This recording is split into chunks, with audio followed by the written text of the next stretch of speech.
बुद्धिमान की परीक्षा। बहुत समय पूर्व जब गुरुकुल शिक्षा प्रणाली होती थी, तब हर बालक को अपने जीवन के 25 वर्ष गुरुकुल में बिताना पड़ता था।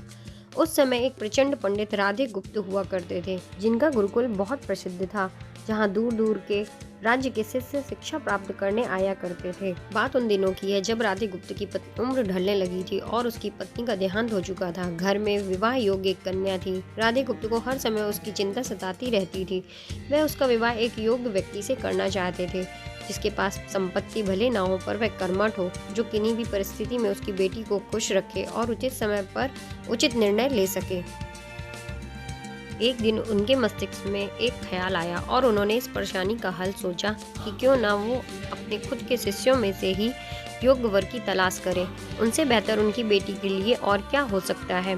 इस कार्य के लिए उन्होंने बुद्धिमान की परीक्षा लेने का निर्णय लिया और सभी शिष्यों को एकत्र किया। राधे गुप्त ने सभी से कहा कि वे एक परीक्षा आयोजित करना चाहते हैं, जिसमें सभी की बुद्धिमानी का परिचय होगा।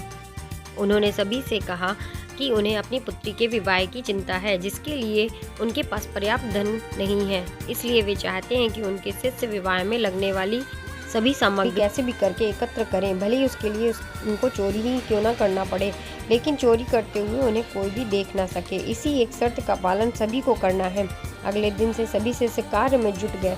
रोजाना कोई न कोई तरह तरह की वस्तुएं चुरा कर लाता और राधा गुप्त को दे देता। राधा गुप्त उन्हें एक विशेष स्थान पर रख देते, क्योंकि परीक्षा के बाद यह सभी वस्तुएं उनके मालिक को वापस करना जरूरी था, क्योंकि वे अपने शिष्यों को सही ज्ञान देना चाहते थे। सभी शिष्य अपने अपने दिमाग से कार्य कर रहे थे, लेकिन इनमें से एक चुपचाप गुरुकुल में बैठा हुआ था, जिसका नाम रामास्वामी था। वह राधा गुप्त का सबसे करीबी और होनहार छात्र था। उसे ऐसे बैठे देख राधा गुप्त ने इसका कारण पूछा। तब रामास्वामी ने बताया कि आपने परीक्षा की शर्त के रूप में कहा था कि चोरी करते वक्त आपको कोई देखे ना सके।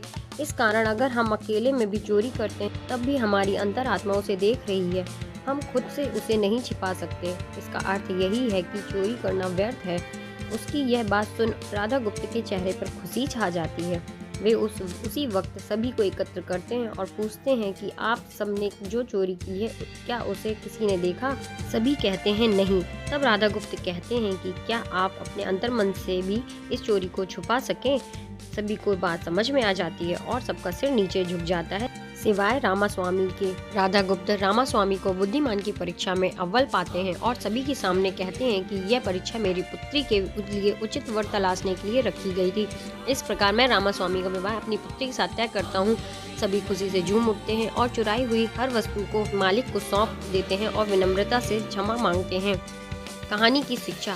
बुद्धिमान की परीक्षा से यही शिक्षा मिलती है कि कोई भी कार्य अंतर्मन से छिपा नहीं रहता और अंतर्मन ही मनुष्य को सही राह दिखाता है। इसलिए मनुष्य को किसी भी कार्य के सही गलत के लिए अपने मन को टटोलना सबसे जरूरी है।